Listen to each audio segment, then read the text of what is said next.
Coba cek deh, kalau KTB Bapak, Pak, biasanya isinya itu sharing success story.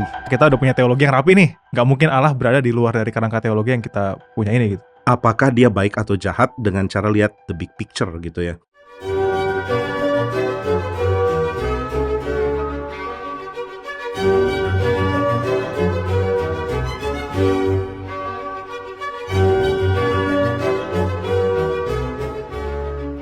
Halo Pak Jimmy, Halo Sam.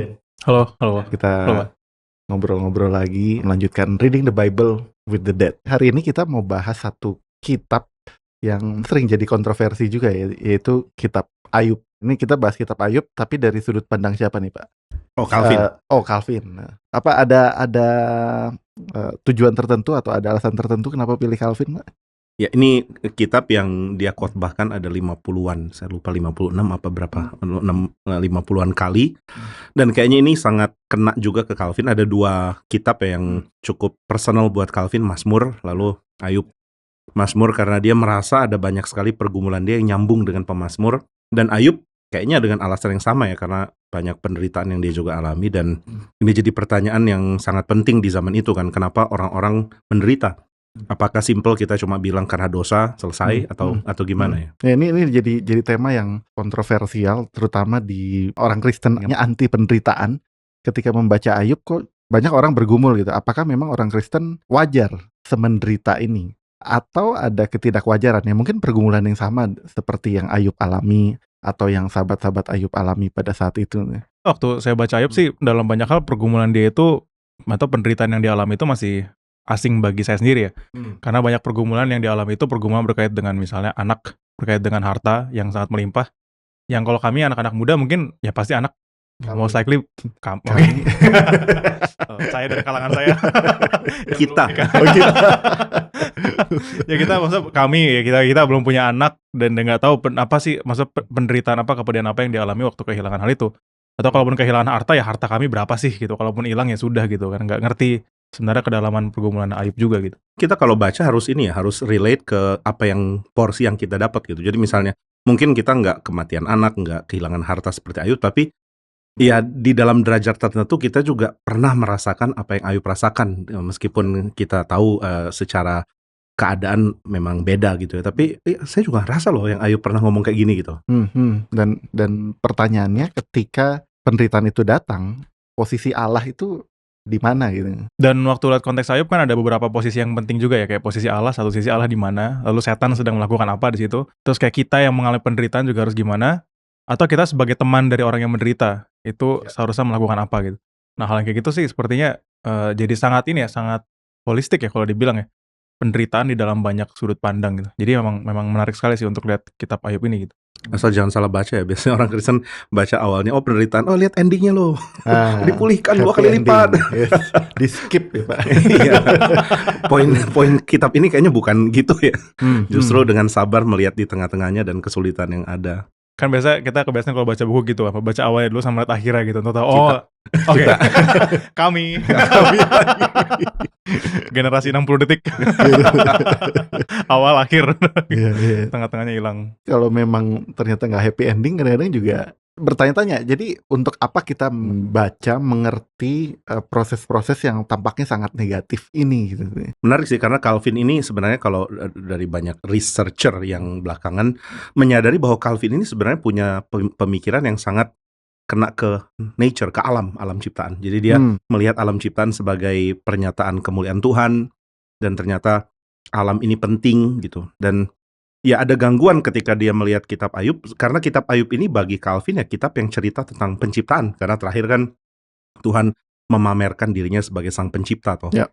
Nah, jadi pertanyaannya Calvin adalah ya kitab ini sebenarnya lagi mau bicara apa ya? Nah, salah satu yang dia temukan adalah bahwa alam semesta ini meskipun diciptakan oleh Tuhan, di tengah-tengahnya juga ada setan gitu. Karena di awal kan setan dengan malaikat datang menghadap. Ya, ini menarik Pak, bicara soal porsi kekuasaan atau porsi peran dari setan di dalam. Sepertinya ada peran. Mungkin sebelum ke hal yang lebih detail kok, mungkin kita perlu lihat dulu ya. Maksudnya mungkin barangkali ada yang kurang familiar sama kitab Ayub misalnya. Sebenarnya secara garis besar kitab Ayub ini tuh peristiwanya apa aja sih gitu? Apa yang sedang dia alami? Saya bisa lempar ke siapa?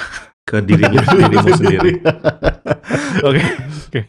Saya coba mengingat-ingat beberapa hal ya. Maksudnya yang paling pertama sekali kan kalau di kitab Ayub ada ini ya, adegan pembicaraan antara setan dengan Tuhan.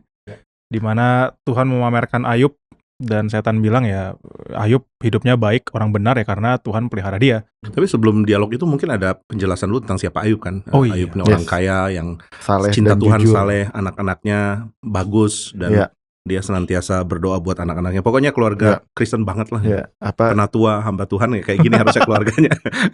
Ya keluarga yang super saleh itu gitu ya. Family goals. Husband goals, family goals. That goals. Lalu tiba-tiba ya seperti yang tadi Denny bilang ya, ada dialog di surga antara Tuhan dan setan dan tiba-tiba hidup Ayub hancur. Ya dialog maksudnya antara Tuhan dengan setan, di mana Tuhan bilang ke setan, ini ada orang benar gitu yang hidupnya sangat sepertinya orang paling saleh gitu ya di dunia ini. Di seluruh dunia gitu. Lalu setan bilang ya, dia saleh karena Tuhan pelihara dia. Coba Tuhan lepaskan tangan pemeliharanya dari Ayub, maka Ayub pasti akan mengalami kemunduran iman gitu, atau mengalami kegoyahan iman. Dan langsung mengutuki Tuhan gitu. Ya, dan langsung mengutuki Tuhan. Gitu. Tapi akhirnya waktu Tuhan berikan izin gitu, itu saya membaca itu Tuhan mengizinkan setan untuk melakukan pencobaan, kalau bisa dibilang, mendatangkan kesulitan kepada Ayub. Dan setan mengerjakan hal itu gitu. Semua kecuali nyawanya Ayub. Gitu kan. Dia mengalami banyak penderitaan, hartanya semua hilang, termasuk juga ini ya, family-nya ya. Dan hartanya banyak. Di sini tulis orang terkaya dari semua orang di sebelah timur. Maksudnya tersaleh, terkaya. Iya, terkaya. Kurang tertampan aja ya. Tertampan tersirat kayaknya. Tersirat. Lanjut. Dan itu kehilangan harta yang sangat banyak, dan cara kehilangannya agak banyak tragisnya juga kan. Maksudnya tiba-tiba ada angin lah, terus rumahnya roboh dan sebagainya, kebakaran dan seterusnya. Kayak itu mengerikan sekali gitu. Ada penjara datang menghabisi semua ternaknya. Tapi di tengah-tengah semua hal itu, ternyata setan salah gitu ya. Ayub tidak mengutuki Tuhan di dalam hal itu. Dan adegannya mulai lagi, dialog lagi ya, antara Tuhan dengan setan lagi sekali lagi gitu. Nih kan udah diperlakukan dengan cara yang seperti itu pun Ayub tetap tidak mengutuki Tuhan. Dan setan tantang lagi gitu. Coba lepasin lebih lagi gitu. Biarkan saya memberikan penyakit ke dia, sakit penyakit dan sebagainya. Dan itu pun diizinkan oleh Tuhan sekali lagi. Dan Ayub mengalami sakit penyakit, dan dalam hal itu pun dia tidak mengutuki Tuhan. Dia bilang, masa kita terima, ini saya pikir salah satu ayat yang sering dikutip ya, dalam banyak khotbah gitu. Masa kita mau yang baik dari Tuhan, tapi kita gak mau menerima yang mungkin bagi kita menyakitkan gitu. Itu bagian pertama mungkin ya. Jadi setelah iblis hancurkan kekayaannya, matikan anak-anaknya, dia mengatakan Tuhan yang memberi, Tuhan yang mengambil, terpujilah nama Tuhan. Masa kamu mau terima yang baik dari Tuhan, gak mau terima yang buruk? Nah, habis itu dia kena penyakit dan dia mulai mengeluh. Yang itu yang istrinya marah ke dia, dia bilang, tinggalin aja Tuhanmu sekarang gitu. Tapi di situ kan Ayub masih bilang ke istrinya, ngomong apa kamu gitu? Iya. Kamu bicara seperti perempuan gila. Iya. Jadi dalam hal itu pun Ayub sepertinya tidak mengutuki Tuhan, tapi di pasal 3 langsung ditunjukkan keluhan Ayub yang sangat besar gitu terhadap hidup dia. Kayak saya mengutuki hari kelahirannya dan sebagainya, kenapa saya harus hidup dan harus lahir. Dan itu biasanya sih bagian-bagian yang kita mulai rasa kayaknya Ayub mulai goyang iman ya di situ Pak gitu. Dia sangat menderita dan diperparah dengan teman-teman yang kasih komen yang sangat reform gitu ya. Oh, Tuhan itu adil, Tuhan itu mengerti bagaimana membalas orang. Ya kamu selidiki, kamu pernah salah apa gitu kan. Ya, dan maksudnya benar ya. Jadi teman-teman yang punya teologi mengenai Tuhan itu Tuhan yang adil dan benar gitu kan. Kalau kamu menderita, pasti ada sesuatu yang salah yang membuat Tuhan memberi penderitaan itu gitu. Gak mungkin tanpa sebab. Makanya sehingga teman-temannya bilang ke Ayub, kamu ada salah pasti. Apa gitu kesalahanmu gitu, harus ada. Sementara Ayub ada di posisi yang ngotot, dia gak salah gitu. Saya kalau jadi temannya agak jengkel juga kali ya. Udah kayak gini masih ngotot. Jadi keluhan Ayub itu tuh bukan masalah dia mengeluh karena dia merasa tidak bersalah ya, tinggal mendapatkan ini ya. Tapi mengeluh karena situasinya seperti layaknya orang normal mengeluh gitu. Atau apa? Iya, dia ada sense bahwa saya ini ditimpakan sesuatu yang gak adil. Kalau saya salah, juga. Tuhan tunjukkan dong. Kalau enggak, kenapa saya diperlakukan gini? Itu unsur ini ya, unsur menuntut Tuhan harus adil itu kayaknya unsur yang penting gitu. Kita juga setuju dengan Ayub dalam hal ini. Ya, dan kemudian setelah ada diskusi antara Ayub dengan teman-temannya itu, teman-teman ngasih pandangan, Ayub jawab, kasih pandangan, Ayub jawab. Dan akhirnya kayaknya diskusinya teman capek gitu ngomong sama Ayub gitu. Sehingga akhirnya muncullah teman keempat gitu ya, yang bernama Elihu. Nah kali ini bukan diskusi ya, tapi Elihu jadi kayak ceramah gitu ya. Dia yang paling muda, dia bilang sendiri bahwa dia lebih muda dibandingkan Ayub, umurnya beda jauh. Tapi kemudian dia mengatakan sebuah ceramah yang di situ Ayub nggak dikasih ruang untuk jawab. Ini saya waktu baca itu agak aneh sih loh kan, sama teman-teman yang lain ini jawab-jawaban nih, masa sekalinya Elihu muncul malah Ayub diem, nggak dikasih ruang untuk menjawab. Apakah emang kami sebagai anak muda harusnya begitu, Pak? Ini memang unik karena yang dijadikan contoh hikmat itu justru anak muda ya, dan biasanya kan setelah hikmat bersuara yang lain sadar ini benar terus mereka diam gitu.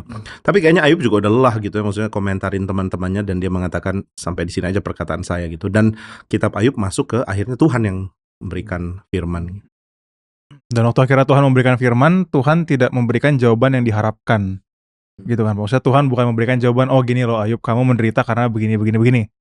Tapi Tuhan sesederhana mempertanyakan Ayub, di manakah kamu waktu saya menjadikan ini? Siapakah kamu sehingga kamu merasa bisa menjadi penasehat dari Tuhan gitu. Seakan-akan Tuhan melakukan sesuatu dan Tuhan harus mempertanggungjawabkan hal itu ke Ayub gitu. Justru itu saya dapat kesan kayaknya Ayub gak pengen jawaban itu gitu. Tapi ternyata Tuhan memberi jawaban yang bukan yang dia inginkan, tapi yang dia perlukan ya. Kelihatannya gitu ya. Sehingga waktu Tuhan sudah memberi jawaban, dia gak lanjut balik jawab lagi. Bukan maksudnya dia benar-benar menerima jawaban Tuhan dan ke pojokan ruangan abu, maksudnya dia ada kayak duduk di dalam debu. Ya, duduk dalam debu itu gambaran. Mulut, ya. Itu gambaran apa sih, Pak? Maksudnya duduk di menerima kondisi tidak lagi ngotot, kalah dalam berdebat. Dan setelah itu baru di situ justru titik, kalau bisa dibilang sepertinya titik pertobatan Ayub. Dari yang keras kepala jadi akhirnya melihat bahwa ya oke gitu, saya memang nggak sebenar itu misalnya, atau gimana? Dan ada unsur sepertinya dia merasa cukup senang ya begitu Tuhan menjawab. Dia mengeluhkan banyak hal dan sekarang Tuhan reply meskipun nggak sesuai dengan yang dia tanyakan. Tuhan kan nggak jawab kan kenapa dia perlakukan Ayub kayak begini. Dan ya udah sampai di situ. Nah, dia merasa puas dengan Tuhan yang reply dia. Dan seandainya ceritanya berhenti sampai situ mungkin kita akan oke juga kali Pak. Maksudnya kita nggak akan merasa itu kayak ngegantung gitu. Tapi ternyata ceritanya nggak berakhir di situ, nggak berakhir di pertobatan Ayub. Tapi terus Tuhan memberikan kembali apa yang hilang dari Ayub ya. Hartanya ditambahkan lebih lagi, bahkan anak-anaknya juga. Tapi sebelumnya Tuhan minta Ayub mengampuni teman-teman yang berdoa bagi mereka. Oh, bagian itu saya skip. Ya, ada pesan moral kalau dibilang pesan moral bahwa Tuhan nggak mau pulihkan kehidupan Ayub kalau Ayub sendiri belum pulih hatinya dalam hal teman-temannya gitu, kepahitan atau marah. Jadi dia harus doakan jadi imam buat teman-temannya. Oh, wow, itu saya pembacaan yang tidak teliti. Ya memang baru kalau satu kali baca memang nggak langsung kena. Ya, tapi kalau mau masuk di ini ya di pergumulannya Calvin, dia merasa sangat kagum kenapa Tuhan kok pakai doctrine of creation gitu, penciptaan. Karena ini kan isunya loh, penciptaan kok ada flow-nya. Kalau Tuhan mencipta kenapa ada penderitaan? Kalau Tuhan mencipta dan dia berkuasa dan dia baik, kenapa Tuhan izinkan ada kesulitan? Harusnya sih kalau menurut Calvin ya ini justru jawaban yang akan dihindari oleh Tuhan gitu. Dia akan jawab hal yang lain tentang misalnya nanti di keabadian kan aku bereskan ini ciptaan biarin aja gitu. Tapi Tuhan justru fokus ke penciptaan dan mengatakan there gitu. Dan ini yang membuat Calvin merasa kita orang Kristen harus kembali lihat ciptaan ini dengan lebih serius gitu. Apa konteks kehidupan dia sehingga dia sangat melihat penciptaannya sebagai hal yang penting misalnya, atau bahkan kenapa dia bisa merasa penderitaan itu sangat akrab dengan dia gitu. Yang pasti kehidupan dia penuh penderitaan fisik, kemudian dari muda umur 24 sampai 26 kan dia jadi penulis yang dikejar-kejar, jadi harus pindah ke tempat-tempat lain. Dan waktu dia baca Mazmur misalnya dia relate dengan Daud yang dikejar-kejar gitu, karena dia juga dikejar-kejar. Terus dia mengalami penderitaan fisik yang cukup banyak, pencernaannya terganggu, kepalanya sering sakit, lalu ginjal. Akhirnya kan dia meninggal muda di usia 55 ya. Dia juga sempat menikah dan dia sangat menikmati berkeluarga, tapi ya anaknya meninggal sebelum ya masih kecil atau apa saya agak lupa, dan istrinya juga akhirnya meninggal. Jadi dia cukup familiar dengan kepahitan kematian dan penderitaan yang dialami, termasuk orang-orang dari Prancis yang ditangkap, dijadikan martir, dan dia lihat gimana beratnya hidup mereka gitu. Bukan hal yang aneh dulu kalau orang convert ke Protestan ditangkap dan mau dijatuhin hukum mati. Beberapa kali Calvin tulis surat kepada mereka akan dieksekusi gitu, dan ya dia lihat banyak sekali penderitaan ya di dunia. Dan kalau masalah penciptaan, Pak, dia sangat tertarik dengan hal itu karena bagi dia Tuhan. Kalau baca di Institutes-nya Calvin itu ada kekaguman sama ciptaan di buku 1. Tapi begitu masuk buku 3 dia melihat ciptaan itu sebagai tempat kita ini diuji dengan affliction, diuji dengan penderitaan. Bahwa nggak ada yang baik di dunia ini sehingga kita nanti mengharapkan ketemu Tuhan, mengharapkan mati bahkan gitu. Jadi ini kan ekstrim sekali ya, buku 1 dan buku 3 kayak bertolak belakang. Buku 1 mengatakan life is beautiful, ciptaan itu indah. Buku 3 mengatakan pengen cepat-cepat ke surga deh gitu. Dan di sini kita lihat Calvin bukan orang yang mau bikin skema sistematis yang rapi ya. Dia sengaja membiarkan seperti ada pertentangan ini gitu.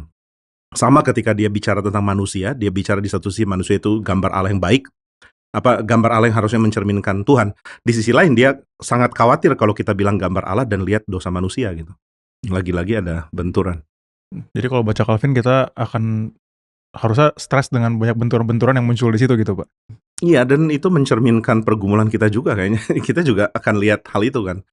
Ciptaan ini bagus tapi kok ya, jelek juga ya gitu. Dan kalau kita mau menyerah ke cuma salah satu kan jadi nggak cocok gitu. Maksudnya kita mengakui ciptaan ini baik aja jadi orang naif yang nggak tahu apa yang terjadi gitu. Sebaliknya kalau kita lihat ciptaan ini penuh dengan kejahatan ya, kita jadi orang penuh kepahitan, jangan-jangan bahkan kepahitan ke Tuhan gitu kan. Cuma jadi hidup yang sebenarnya menjalani hidupnya jadi membingungkan gitu nggak sih, Pak? Karena maksudnya kita selalu hidup di tengah-tengah tension itu gitu, Pak, antara ciptaan yang baik tapi ada penderitaan gitu. Kita nggak bisa ambil ekstrim satu-satunya, salah satu, tapi kayaknya di tengah-tengah terus itu melelahkan, maksudnya pusing dan bingung, kayak stres dan sebagainya gitu. Ini yang Calvin alami waktu baca Ayub, dan dia mengatakan ya memang sejarah ini jadi tempat kita berjalan gitu dalam perjalanan, dan tiap kali kita dalam perjalanan harusnya sih kita nggak menikmati kenyamanan udah di rumah gitu.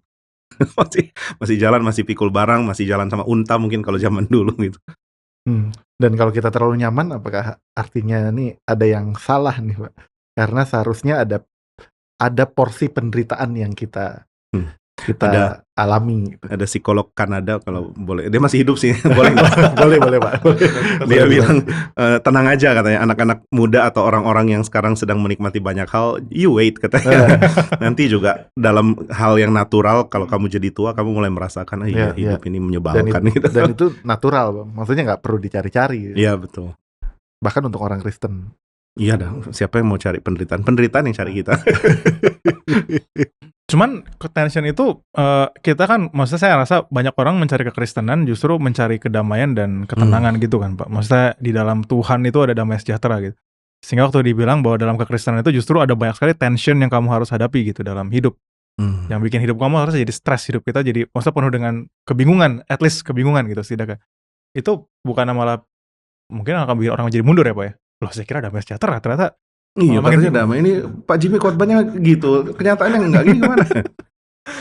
Jadi kalau Ayub, khotbah Ayubnya Calvin ini menarik sih, dia menunggu resolusi ya, kesimpulannya itu agak belakang karena dia kan orang yang cukup ketat di dalam mengekspos satu bagian gitu, dan ketika bagian itu masih berupa pertanyaan, diskusinya Ayub dengan teman-teman ya dia tetap di situ gitu penjelasan. Tapi penjelasannya sampai bagian akhir baru kemudian dia memberikan semacam resolusi maksudnya gini, dia melihat ada dua hal. Yang pertama adalah bahwa sejarah ini memang bukan seluruhnya dari pekerjaan Tuhan.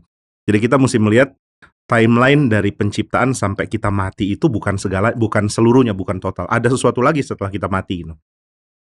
Nah, lalu yang kedua adalah bahwa kita ini hidup di tengah-tengah dunia dengan mengharapkan nanti, itu nggak akan bisa gitu. Kita akan hancur dalam kesulitan, penderitaan, dan beban berat dalam hidup.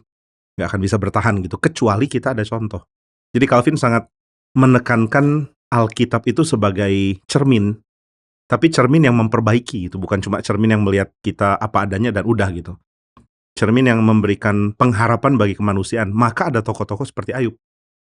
Jadi ini yang unik ya, dia melihat Ayub itu sebagai tokoh yang Tuhan bangkitkan supaya kita belajar dari dia. Bahwa di tengah penderitaan ya akan ada Tuhan gitu yang mengatur semuanya baik, dan keadaan buruk kita ini nggak bisa dibilang buruk karena in the end seluruh rangkuman seluruh penciptaan yang Tuhan kerjakan akan sempurna.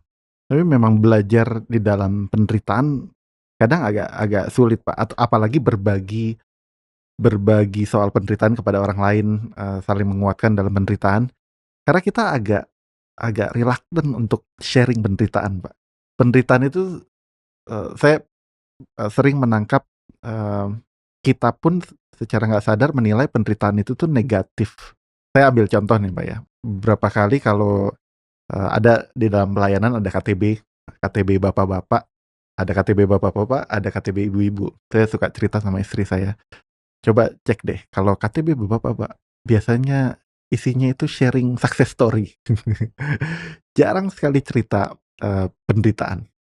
Karena kecenderungannya itu orang pingin membagikan yang berhasil, yang positif.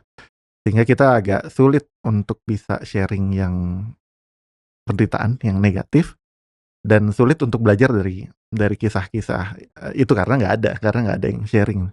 Nah, ini fenomena apa ya, Pak? Kenapa orang itu reluctant, orang itu nggak mau men-sharingkan penderitaan masing-masing kalau nggak seterbuka Ayub.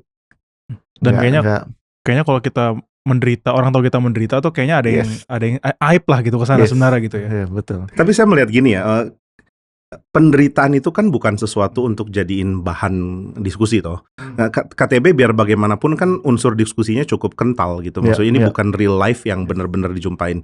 Lain dengan misalnya kalau kita datang ke rumah orang yang misalnya baru usahanya Memang kebakar atau baru kedukaan. Nah, ini kan kita masuk ke dalam kehidupan dia dan dia udah tahu, kita tahu dia sedang alami apa gitu. Mirip dengan teman-teman Ayub. Ini kan bukan KTB, maksudnya Ayub nggak diajak datang KTB, tapi teman-temannya datang menjumpai. Jadi saya pikir sih akan ada situasi dalam hidup kita di mana orang menjumpai kita waktu kita sedang sulit gitu. Dan itu memang sharing yang personal dan tertutup ya, Pak ya. Seringkali mau nggak mau. Ya ada waktunya. Yang pasti kan dia bisa terbuka ke Tuhan dan dia bisa lihat contoh itu dari Ayub. Makanya kalau Ayub responnya itu bagus sekali dari awal sampai akhir, kita nggak punya contoh sih. Dari awal dia bilang terpujilah Tuhan yang memberi, dia juga yang akan mengambil. Terus masa kita cuma mau terima yang bagus dan yang jelek enggak. Dan sepanjang ayatnya gitu terus gitu. Ayub, lihat kulitmu, nggak apa-apa, aku bersyukur pada Tuhan karena kondisi ini gitu. Dan dia jadi manusia super yang kita bikin, kita jadikan bukan contoh ya, tapi kita jadikan idola gitu. Nggak relate. Iya, dan tapi kalau kita lihat Ayub kok bisa begini, ternyata ini hal yang memang manusia bisa pikirkan ya, dia juga pikir itu sih. Dan emang justru poinnya Calvin adalah Ayub itu emang harusnya punya pandangan yang kita bisa bilang nggak sempurna gitu, Pak ya. Maksudnya kan kalau misalnya let's say kalau saya pernah belajar pandangan Plato misalnya, kayaknya kita tuh harus berespon dengan sangat-sangat ini ya, stabil gitu, sangat-sangat terkontrol dalam banyak hal, dalam semua hal bahkan. Tapi justru Ayub malah bilang yang manusia yang beneran itu yang berespon dengan apa adanya seperti Ayub gitu, bukan yang terkontrol, stabil, dan kayak nggak pernah salah di depan Tuhan gitu. Lebih begitu. Ini mungkin bedanya seni, bukan jadi seni, sorry kepikiran seni. Kan Yunani akhirnya mengekspresikan seni juga dengan kesempurnaan toh. Mereka mau bikin manusia yang sempurna, wajahnya sempurna, ada unsur matematiknya. Kalau tampan tuh bagaimana, perutnya harus 6 pack atau 8 atau berapa gitu. Pokoknya ada banyak packnya lah gitu. Dan ini kesempurnaan yang juga dituntut di dalam emosi. Kita harus menahan diri, menguasai. Tapi kalau kita lihat Alkitab, enggak loh. Alkitab justru penuh dengan orang-orang yang nggak takut nangis. Misalnya kayak Daud kan ketemu Yonatan mau berpisah, mereka bertangis-tangisan. Tapi kayaknya nggak ada yang berani bilang kalau Daud ini kurang laki-laki ya. Dia mengalahkan Goliat by the way. Nah jadi ada cara kita belajar tentang kemanusiaan itu justru lebih tepat ke Alkitab. Dan akhirnya kan seni berubah ketika kekristenan lebih masuk. Seni yang misalnya diekspresikan oleh Rembrandt yang melukiskan laki-laki atau perempuan yang apa adanya gitu, nggak harus tampan. Memang ya manusia itu begitu gitu. Boleh masuk kembali ke jawaban Tuhan ya, Pak? Kenapa diarahkan kepada penciptaan, Pak? Kalau Calvin rangkum di perkataan ini ada kehendak Tuhan yang Tuhan belum kasih tahu. Aliam voluntatem absconditam gitu. Ada hal yang Tuhan masih sembunyikan gitu. Dan Tuhan bukan mau main rahasia-rahasiaan sih, tapi Tuhan tahu apa yang kita bisa pahami, apa yang belum. Apa yang belum kita bisa pahami dia belum kasih tahu. Dan ya itulah, dia mau kita lihat apakah dia baik atau jahat dengan cara lihat the big picture gitu ya. Bahwa di dalam karya penciptaan nggak ada loh yang nggak sempurna. Maksudnya orang Yahudi kan percaya, atau ya orang zaman dulu lah, percaya bahwa kestabilan ciptaan itu menunjukkan bahwa Tuhan itu baik. Gitu. Dan kalau engkau setuju bahwa ciptaan ini stabil di dalam aturannya, ya berarti engkau harus percaya bahwa Tuhan itu baik. Gitu. Tapi kebaikan Tuhan nggak bisa kita rangkum dan kita terima dengan, ini kalau istilah seorang teolog namanya Barth ya, dia bilang Tuhan itu nggak jinak gitu. Kita nggak bisa menjinakkan dia dan menganggap kita bisa pahami semua langsung beres gitu. Ada banyak dari Tuhan yang harus kita percaya secara iman, tapi mungkin kita belum ngerti. Misalnya ketika Tuhan bilang dia baik, tapi di alam juga ada halilintar, ada gempa, ada gunung berapi, dan ini kan menunjukkan ada sesuatu yang mengerikan gitu. Tapi kita nggak lepas dengan mengatakan bahwa Tuhan itu baik. Kalau Calvin bahkan specifically mengatakan, Alkitab mau umatnya mengatakan bahwa Allah itu adalah sang Bapa yang baik, bukan cuma Tuhan yang baik, tapi Bapa gitu, Bapa yang baik. Nah hal itu yang mungkin sangat sulit dipahami oleh misalnya teman-temannya Ayub gitu Pak ya. Yang sebenarnya kalau kita lihat, teman-teman yang baik ya Pak, waktu Ayub berduka mereka duduk dengan tenang aja, dia mendampingi Ayub, gak ngomong apa-apa dulu. Kan saya pikir itu tindakan yang sangat baik sekali ya, cuma mau ada bersama-sama dengan Ayub. Tapi bagi mereka yang sebenarnya saya rasa teman yang baik juga, tetap sulit untuk memahami bahwa ada hal-hal dari Allah yang gak bisa kita pahami gitu. Karena bagi mereka kita udah punya teologi yang rapi nih, sangat terstruktur, sangat sistematis, sangat benar gitu. Gak mungkin Allah berada di luar dari kerangka teologi yang kita punya ini gitu. Ya. Kita memang kecenderungannya selalu pengen punya jawaban fix ya Pak. Kita nggak puas menerima jawaban bahwa belum ada jawaban. Ya. Karena kita selalu pengen melihat apa yang terjadi dalam hidup kita itu dalam konteks sistemnya kita gitu. Oke, terjadi ini. Menurut sistem berpikir yang saya sudah punya, ini tuh cocoknya di mana gitu. Dan kita nggak bisa biarin ini sebagai misteri gitu. Karena kita rasa kok nggak mungkin gitu. Harusnya ada jawab, pasti harus ada penjelasannya gitu. Kenapa ini bisa terjadi? Kenapa penderitaan ini bisa terjadi? Pasti ada alasan yang nggak mungkin misteri gitu. Kita mau lihat dari atas ya. Jadi kalau ada labirin kita udah tahu tuh jalannya ke sini. Tapi kan itu nggak realistis. Yang realistis adalah kita ada di tengah-tengah labirinnya dan bingung cari jalan gitu. Dan saya pikir maksudnya pergumulan teman-teman Ayub, saya pikir juga pergumulan dari banyak orang yang misalnya belajar teologi dengan baik gitu Pak. Maksudnya semakin kita belajar teologi, semakin kita merasa kita kenal Tuhan, semakin kita merasa Tuhan itu terprediksi oleh kita gitu. Itu jadi jebakan yang memang sangat real atau sebenarnya enggak juga Pak? Iya benar. Jadi sisi unpredictable-nya Tuhan itu jadi sesuatu yang lepas gitu. Ini kayaknya penyakit di zaman modern. Misalnya orang modern kan sangat ingin untuk membuat semuanya itu bisa dimengerti dengan sains. Akhirnya di abad 20 ternyata sains pun nggak bisa dimengerti dengan sains gitu. Banyak hal yang harus diubah lagi gitu kan. Jadi ya gitulah, kita pengen sekali semuanya terkontrol. Tapi ada ekstrim yang satu lagi Pak, di Yang mana kacau. biarlah semuanya menjadi misteri dan terserah gitu. Kesera-sera. Dan itu jadi tension itu lagi gitu Pak. Ada di antara yang kita ketahui dan yang tidak Iya. kita ketahui, kita hidup di tengah-tengah itu gitu. Jadi kadang-kadang jadi bingungnya itu ya mungkin ya, ngebedain ini yang misterinya atau yang sebenarnya harusnya bisa dijawab gitu. Mungkin Keseimbangannya ada pentingnya sih memahami ini dengan cara keseimbangan. Jadi kita nggak terlalu tahu gimana harusnya jalani hidup, tapi kita tahu yang mana yang jangan gitu. Yang jangan, yang pasti adalah merasa semua terprediksi dan akhirnya kaget sendiri.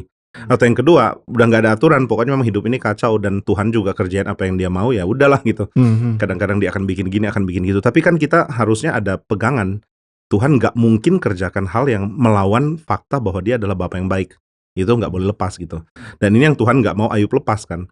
Waktu Tuhan bilang, Ayub kamu nggak bisa mengerti saya, tapi Tuhan tetap mau Ayub tahu kalau dia yang pelihara, dengan salah satunya adalah pemulihan yang dia berikan gitu. Atau pembenaran yang dia berikan itu sebelum pemulihan mungkin ya, supaya kita nggak jadi teologi sukses.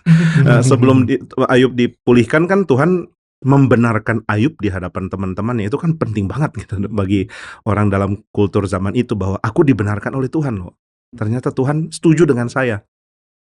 Ini berarti kan ada pegangan bagi Ayub bahwa Tuhan itu nggak mungkin membuang dia dan dia adalah Bapa yang baik. Nah itu nggak boleh lepas gitu. Jangan sampai kita juga berpikir bahwa Tuhan bisa melakukan segalanya dan akhirnya berlawanan dengan natur dia yang baik. Ya, karena salah satu poin besar yang bisa kita belajar dari Ayub juga, ya Tuhan mengontrol segalanya, bahkan peran setan di situ pun juga dalam kontrol Allah gitu. Nah ini ada yang menarik loh dari tafsiran yang masih hidup, bahwa kata setan kan sebenarnya kan sang penantang.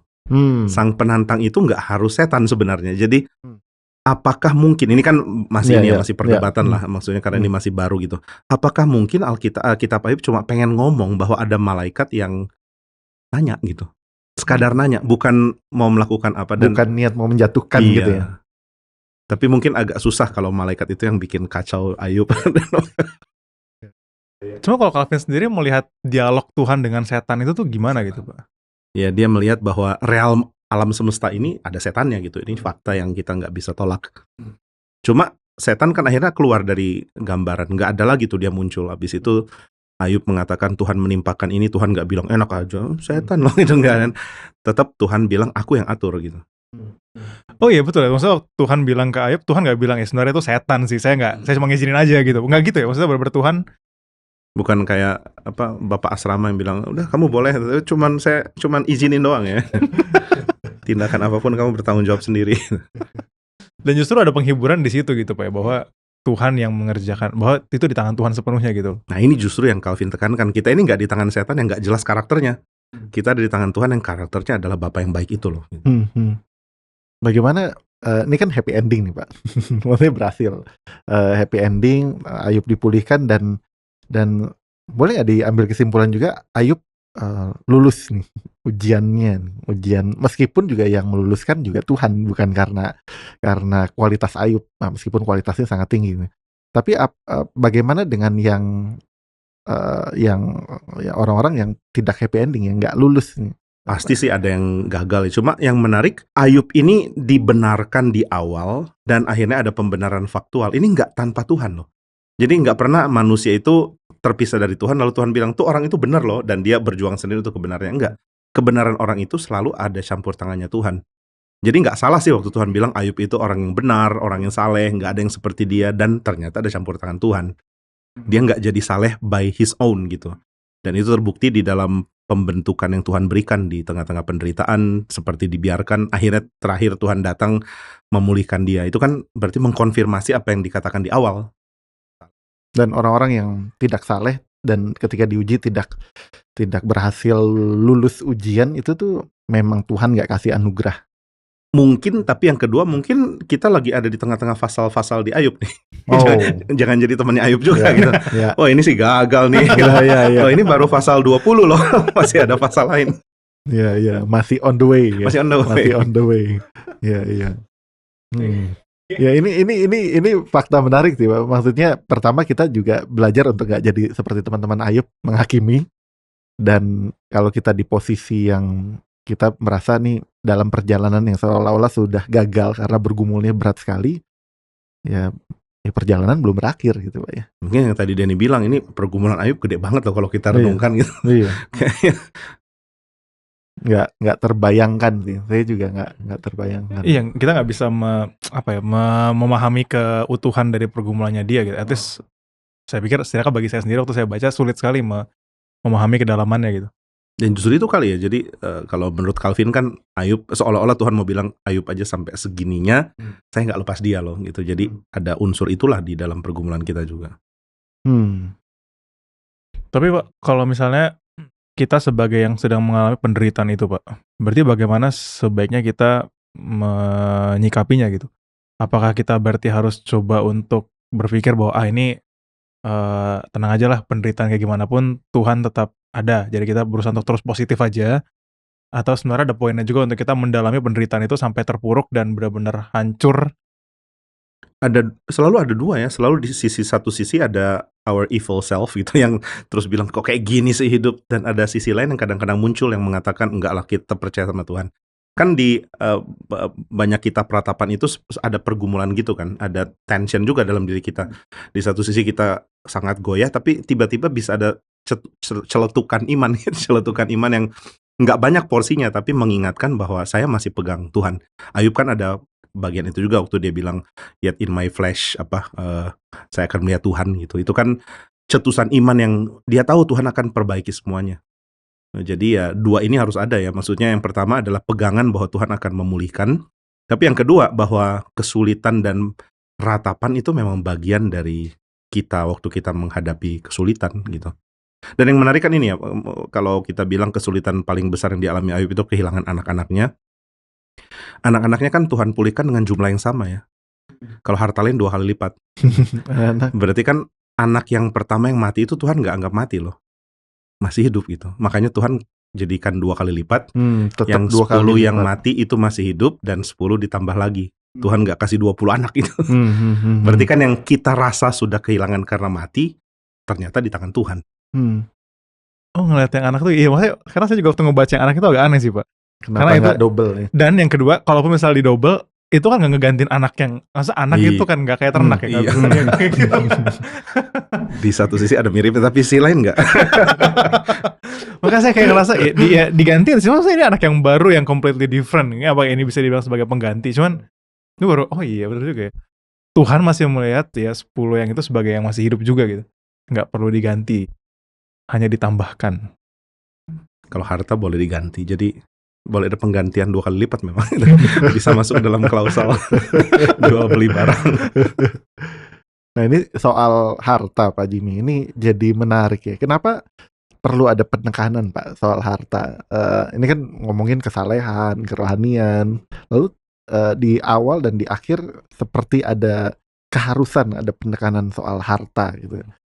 Banyak tokoh di kenapa, Pak? perjanjian lama yang jadi gambaran tentang kehidupan akhir nanti kan. Dan nanti di kehidupan akhir kan kita semua kaya. Maksudnya Tuhan menciptakan bumi ini dengan segala kekayaannya, dan dia janjikan untuk Kristus dan untuk siapapun yang ada di dalam Kristus. Jadi kita ini memang nasibnya jadi orang kaya sih nanti gitu, tapi nanti gitu. Nah, gambaran nanti ini yang seringkali digambarkan di dalam porsi yang sebagai simbol gitu. Misalnya Abraham itu orang kaya dan kekayaannya Tuhan tambahkan terus, atau Yakub misalnya yang juga bingung kenapa saya bisa sekaya ini ya. Dan Ayub salah satunya gitu. Jadi sih bukan untuk menunjukkan bahwa kalau kamu beriman kamu akan sekaya itu, enggak, tapi menunjukkan bahwa di dalam rancangan Tuhan nanti ada kekayaan untuk semua gitu. Jadi enggak ada ketidakadilan, semua menikmati ciptaan Tuhan. Dan ternyata ada kecukupan untuk semua orang. Sekarang kan bisa ada perbedaan ya, karena ada keserakahan, orang dapat lebih, porsi orang lain diambil. Jadi ada yang miskin, ada yang kaya. Ini jadi lumayan Marxis. Tapi itu kan fakta ya, maksudnya kita ini mengalami ketidakadilan sehingga ada yang miskin. Ada juga sih yang memang miskin karena salah sendiri gitu. Tapi pada akhirnya nanti nggak gitu, semua dapat porsi yang limpah gitu. Nantinya kapan? Langit dan bumi yang baru sih, bukan bulan depan. Namanya kalau misalnya kita mau menghindari jadi penghibur-penghibur yang salah, kayak misalnya saya teman-teman Ayub, lalu kita bilang ke mereka bukan kamu menderita pasti ada sesuatunya, tapi kita bilang tenang aja, kamu sedang akan menderita, dipulihkan. nanti ada waktunya kok, akan 2 kali lipat misalnya gitu. Kita sedang menjanjikan sesuatu yang salah atau? Tapi menarik loh, Tuhan kan nggak ngomong gitu di Ayub ya. Tuhan nggak bilang, nanti saya pulihkan kok, lu tenang aja sekarang, enggak. Ya ada unsur ini ya, apa membiarkan Tuhan menopang dengan cara yang kita nggak tahu juga. Jadi kayaknya konseling pun nggak boleh lepas aspek ini loh, bahwa kita ini bukan juru selamat dari orang kita konseling. Kita merely alat gitu yang bisa menolong dalam bagian tertentu tapi melepas di bagian lain. Jadi ini bukan rumusan ya Pak ya, bukan Kayaknya happy ending harus. Gaya teman-teman Ayub sebelum ngomong itu bagus ya, datang temenin gitu dan memahami, atau bukan memahami ya, mengerti bahwa Tuhan menerima keluh kesah dan ratapannya Ayub. Saya tuh suka kadang mikir apa jangan teman-teman Ayub, sahabat Ayub itu berdiam sambil ngumpulin bahan gitu. The calm before the Dia storm. pernah pecat orang nggak? Ambil ternak orang. Didaftarin. Bikin riset. Bikin riset, baru setelah itu keluarin semua. Ini bukan Calvin ya. Ini Samuel. Iya. Cuma Pak, saya tertarik dengan yang sebenarnya bagian Elihunya juga Pak, karena ini kan beda lagi ya Pak. Maksudnya kenapa ada ruang untuk Elihu bicara dulu gitu sebelum Tuhan? Apa pentingnya Elihu dalam bagian ini gitu Pak? Dia satu perannya ya jadi penyeimbang, bahwa teman-temannya bicara hal yang nggak fair gitu, langsung memberikan penghakiman. Tapi di sisi lain dia juga kritik Ayub, bahwa Ayub bicara terlalu berani gitu, seolah-olah dia sudah cukup tahu Tuhan tuh kayak apa. Mirip lah ya, jadi teman-temannya sudah cukup tahu Ayub kayak gimana, dan Ayub sudah cukup tahu Tuhan kayak apa gitu, dan dua-dua salah gitu. Dan itu jadi pandangan yang membantu kita mempersiapkan diri untuk lihat responnya. Tuh sebenarnya mempersiapkan Ayub untuk lihat respon Tuhan, tapi sebenarnya kita sebagai pembaca juga gitu Pak. Iya betul. Untuk bisa make sense responnya Tuhan. Tapi sepenting apa Pak komunitas di dalam kita menghadapi penderitaan Pak? Ini seperti ada dua solusi penting nih Pak, komunitas dan hubungan kita dengan Allah gitu. Sebenarnya porsinya atau peranannya masing-masing itu gimana Pak? Kalau tentang hubungan dengan Allah, bagaimana Allah akhirnya menjawab Ayub itu udah ya sebenarnya udah jelas sih. Oh ya sebenarnya udah cukup jelas gitu. Tapi porsi peranan komunitas atau sahabat-sahabat Ayub ini nih Idealnya gimana, kan Pak? sangat penting gitu, Hmm. tapi ada fakta yang kitab Ayub tunjukkan bahwa komunitas itu nggak selalu berguna, bukan nggak berguna ya, Pak. Nggak selalu akan membuat kita melewatinya gitu. Cuma satu yang akan bikin kita melewati ya Tuhan. Cuma jangan jadi orang yang nggak begitu ke yang lain gitu. Maksudnya di tengah kesulitan kita hadir buat mereka, tapi waktu kita mengalami kesulitan, mungkin ada saat di mana lingkungan itu nggak menolong. Ini kan dialami Ayub, juga dialami oleh Yesus Kristus kan kalau kita lihat di Perjanjian Baru, di mana murid-muridnya sedih sih mengatakan dia akan pergi, tapi sambil sedih sambil tidur gitu. Dan ya udah gitu aja. Iya. Dan kalau misalnya kita sedang jadi teman yang salah menghibur misalnya, atau salah memberi teguran kepada teman kita yang sedang menderita, kita tinggal bilang ke mereka, ya kan teman-teman Ayub juga bisa salah menghibur, bisa salah menegur. Ayub aja maafin teman-temannya loh, masa kamu nggak maafin saya gitu?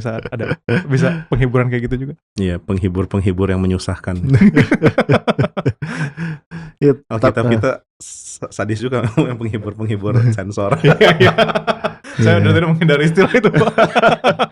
Tapi bahasa asli sih bukan itu ya, nggak harus sekasar itu. Cuma penghibur yang lebih baik diam daripada ngomong gitu.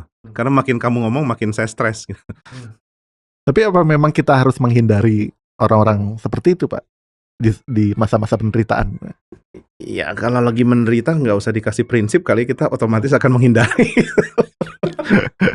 karena gini Pak, saya bayangkan gitu saat susah seperti itu tuh sepertinya siapapun juga kita akan terima gitu karena benar-benar dari nol gitu kita. Nah cuman sayangnya memang banyak yang menyebalkan gitu. Ada ini ya, ada kebutuhan untuk kita diingatkan kembali misalnya tentang pengharapan, tentang apa ya, ada lah gitu, bukan yang nggak ada. Tapi juga ada kondisi menyebalkannya gitu kalau kita berpikir bahwa kita ini bisa menolong orang dengan memberikan informasi gitu. Orang dia lagi hancur dalam kesulitan, kayaknya bukan dikasih teori loh. Dan ini prinsip ini bisa kita pakai juga untuk cara menghibur orang lain ya Pak ya, dengan duduk diam seperti yang dilakukan di awal. Duduk diam, ngasih kopi gitu. Ngasih kopi. Sulit sih, maksudnya saya juga belum pernah membayangkan ketemu orang yang sesulit Ayub, ketemu langsung gitu.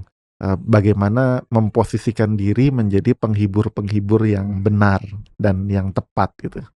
Kalau kita fokuskan kan kesulitannya Ayub adalah bukan cuma masalah dia menderita ya, tapi dia mulai mempertanyakan kepantasan dia menerima ini. Ini intinya kan karakternya Tuhan yang dia pertanyakan, apakah Tuhan adil gitu. Itu yang saya pikir kalau orang alami ya, kita nggak harus langsung jadi apologet Kristen yang dengan tegas mengatakan Tuhan adil, karakternya dan berapologetik. Ya, kalau poin ini malah sebenarnya banyak ya Pak. Lebih banyak orang-orang yang mempertanyakan Tuhan, yang mempertanyakan keadilan Tuhan, yang mempertanyakan posisi dirinya sekarang ini akibat Tuhan. Ketemu orang yang semenderita Ayub mungkin nggak banyak gitu. Tapi ketemu orang yang sedang bergumul seperti itu mungkin lebih banyak nih. Ini penting sih untuk mereka baca kitab Ayub untuk tahu bahwa ada respons yang berhikmat. Ayub itu sebenarnya responnya respon berhikmat, menunjukkan dia cuma manusia terbatas yang nggak tahu banyak atau terbatas sekali pengenalan akan Tuhan, dan dia berespons dalam banyak ketidaktahuan, tapi itu hikmat gitu. Dia bukan orang fasik, dia tetap orang bijak, orang bajik. Nah, tapi banyak orang kan responnya salah gitu. Waktu mereka mempertanyakan keadilan Tuhan, misalnya langsung loncat ke konklusi Tuhan nggak ada. Misalnya itu kan lucu sekali. Saya marah dengan kehidupan seperti itu, Tuhan pasti nggak ada. Sampai ada satu orang pendeta mengatakan ke orang yang agnostik ya, marah-marah karena Tuhan membuat banyak kekacauan di dunia ini. Kalau mencipta kok banyak nggak beres. Saya bilang kalau Tuhan memang nggak ada, kenapa kamu begitu marah sama dia? Benar juga. Itu bukan respons hikmat gitu. Nah mungkin kita bisa belajar dari Ayub lah, bagaimana berespons di dalam kelemahan kita. Dan kita bisa mengharapkan pengalaman yang Ayub alami juga gitu Pak. Maksudnya in a sense, Ayub kan bilang di akhir itu ya, dia bilang, dulu saya hanya mendengar, sekarang saya bisa mengalami langsung Tuhan gitu. Dan kita pikir mungkin dalam penderitaan kita juga sedang mengalami momen itu gitu Pak. Dulu selama ini di khotbah sih saya dengar gitu, Tuhan itu gini, Tuhan itu begitu, tapi sekarang saya sedang mengalami sendiri berjalan dengan Dan Tuhan. untuk mengalami itu nggak perlu penderitaan sebesar Ayub sebenarnya. Bisa dibilang gitu, Pak? Bisa dibilang bahwa perlu ada pengalaman di mana kita sadar Tuhan mesti terlibat, nggak bisa enggak. Dan itu nggak tentu harus penderitaan fisik sebesar ini. Paling efektif kayaknya penderitaan. Oh, memang paling efektif. Jadi di saat kita merasa kacau dan kita lihat, oh ternyata Tuhan masih menopang. Ya, kita kan langsung punya sense, wah kalau nggak ada Tuhan gimana ya gitu. Itu penting sih untuk kita beriman. Artinya saat ya ini untuk siapapun ketika kita mengalami penderitaan yang sesulit ini, maka waktunya untuk peka mengingat peristiwa Ayub gitu. Untuk berkaca, bercermin dengan peristiwa Ayub. Dan cuma kalau karena saya di bidang pendidikan Pak, saya mengalami juga ada banyak momen di mana anak-anak itu sangat dilindungi dari penderitaan gitu Pak. Maksudnya karena satu sisi kan kita bilang kalau nggak ada penderitaan seperti ini, sepertinya sangat sulit untuk kita mengalami momen di mana Tuhan tuh harus terlibat. Sementara dalam konteks pendidikan anak misalnya mungkin orang tua cenderung protektif sekali dengan anaknya gitu. Kalau bisa anaknya bebas dari pergumulan dulu lah, steril. Jadi itu sebenarnya mungkin malah jadi menghambat kesempatan anak itu mengalami Tuhan gitu Pak. Itu ada penderitaan berikut, penderitaan relasi dengan orang tua. Orang tua overprotective akhirnya kan ribut sama anak. Maksudnya selalu ada masalah lah gitu. Dan masalah ini yang akhirnya bikin ya pengalaman penderitaan baru gitu. Ya. Jadi penderitaan itu akan tetap muncul secara natural ya kalau tadi yang. Ya bisa dibilang. Ya. Tapi kalau misalnya untuk Calvin sendiri Pak, apakah Calvin setelah melihat cerita Ayub ini, saya kan mengalami banyak momen di mana orang itu kasih komentari mengaitkan perjanjian lama dengan Kristus. Apakah Ayub juga jadi gambaran mengenai Kristus dalam aspek tertentu gitu Pak? Kalau Calvin banyak sekali kaitkannya ya, mengaitkan Ayub itu dengan gereja. Jadi ini uniknya Calvin. Calvin itu merasa bahwa kristosentris kalau mau dibilang, berpusat ke Kristus adalah berpusat ke gereja. Jadi dia melihat bagaimana gereja Tuhan mengalami kesulitan dan berkaca pada Kristus misalnya. Jadi Kristus juga mengalami ini kan, tindakan tidak adil dan dia bahkan berseru, Allahku, Allahku, mengapa engkau meninggalkan aku? Itu kan seruan. Intinya Yesus bukan cuma sedang menggenapi Mazmur gitu, lagi dipaku terus dia ingat-ingat di Mazmur ada apa ya, terus dia ngomong, enggak, dia benar-benar sedang berseru gitu.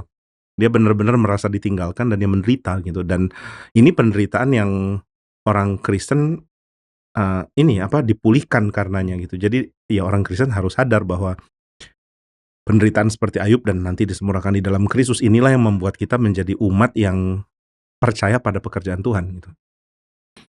Dan pada akhirnya kita didorong untuk sebenarnya bukan jadi haus akan penderitaan gitu Pak ya.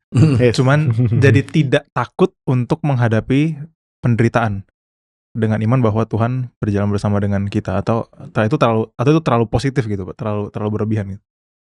Saya ada cerita lucu dari satu orang atlet UFC yang cukup jago gitu, dan dia nggak pernah takut sama siapapun manusia, dan dia merasa nggak ada orang bisa kalahkan dia gitu, meskipun dia beberapa kali kalah sih. Tapi dia pernah alami seperti lihat hantu gitu, dan dia jadi takut sekali dengan kegelapan. Karena dia bilang semua orang itu ada ketakutan sendiri gitu. Jadi kayaknya kita bisa berlindung di dalam keamanan, misalnya kita takut menderita karena miskin, tapi ternyata di dalam kekayaan kita ada penderitaan sendiri gitu. Jadi waktu kita bilang kita nggak takut, karena kita memang bukan di situ kenanya gitu. Kalau si atlet tadi mungkin kalau ketemu orang lain dia nggak takut gitu. Ini bukan penderitaan dia nggak pernah dibully, dia mungkin yang potensi membuli. Tapi ada another fear gitu, ada penderitaan lain yang berpotensi untuk menghancurkan. Nah jadi kita jangan kepedean dengan mengatakan saya nggak akan patah di sini, ini penderitaan bisa saya tangani, misalnya jadi miskin, saya sanggup jadi miskin, oke, sanggup jadi miskin, tapi ada aspek lain di mana kita nggak sanggup loh, dan kalau itu kena kan kita jadi menderita gitu. Ya. Jadi daripada kita bilang di dalam Tuhan penderitaan apapun saya tidak takut gitu, saya hantam gitu, itu mungkin malah jadi ini lagi Pak, malah jadi pengen jadi Superman lagi yang malah jadi nggak sehat gitu Pak. Ada hal lain lagi nggak Pak dari sisi Calvin yang Calvin pingin tekankan khususnya di dalam kitab Ayub Pak? Ya, dia mengingatkan kita bahwa alam ciptaan itu benar-benar penting untuk membuat kita menyadari Allah itu Bapa yang baik. Jadi dia benar-benar percaya itu sih. Jadi sebenarnya kalau mau diselidiki, banyak sekali komen-komen Calvin di commentary atau khotbah itu yang sebenarnya jadi basis penting untuk science, misalnya untuk penelitian, untuk ilmu pengetahuan, yang membuat kita mengagumi ada Bapa yang baik gitu. Jadi bukan cuma sekadar teori science, teori ilmu pengetahuan, tapi teori yang membuat kita beriman gitu. Dan Calvin kayaknya cukup gencar dalam hal ini, meskipun dia bukan orang ilmuwan, bahkan dia nggak tahu kalau tata surya kita sebenarnya heliosentris gitu. Tapi dia sangat sangat dalam keterbatasan pengetahuan saintifiknya sangat mengagumi. Gimana caranya Pak untuk kita orang-orang pada umumnya supaya bisa lebih mengagumi ciptaan? Mungkin ada kepikir cara tertentu? Karena kalau ngomongin enggak bukan. Saya cuma karena kalau ngomongin kebaikan Tuhan biasanya kita kaitin dengan misalnya sejarah bangsa Israel gitu kan. Oh, Tuhan menyediakan mana dan sebagainya. Tapi kita jarang kaitin itu dengan misalnya saya penciptaan atau alam atau gimana semut bergerak misalnya atau apapun itu gitu. Itu emang Apa harus jadi saintis dulu atau gimana Pak? iya enggak maksudnya agak sulit untuk mengaitkan, mungkin agak nggak familiar aja sih, kita nggak terbiasa ya mengaitkan penciptaan dengan Bapa yang baik gitu. Ini ada ahli Calvin namanya Zachman ya, dia bilang ini sih jadi landasan untuk digali lagi. Jadi Calvin tuh nggak kasih fix gimana cara menikmati Tuhan lewat alam. Dia mungkin tidak secara detail memberikan penjelasan, tapi dia udah kasih groundworknya gitu. Groundwork ya apa? Fondasi. Jadi ya fondasinya gitu, bahwa kita ini bisa membangun di atas itu gitu, bisa membangun di dalam wahyu umum. Dan ini kan uniknya Calvin, dia mengatakan bahwa kita ini baru bisa menghargai wahyu umum setelah kita kenal wahyu khusus. Biasanya kan orang pikir wahyu umum mengantar ke wahyu khusus. Kalau Calvin bilang no, wahyu umum cuma bikin kamu ke berhala gitu. Tapi kalau kamu percaya Tuhan, percaya firman, nah ini baru wahyu umum membawa kita ke Tuhan. Jadi Calvin tuh membangun fondasi yang kemudian nanti oleh teolog-teolog selanjutnya bisa dibangun lebih tinggi lagi gitu Pak, bagaimana kita mengapresiasi. Jadi Calvin ngasih PR gitu Pak. Iya dong, kayak kamu kan. Thank you Pak Jimmy. Thank you, Sam. Thank you. Ini nextnya kita bicara lagi soal orang-orang yang sudah mati dan bicara soal kitab yang lain di dalam Alkitab.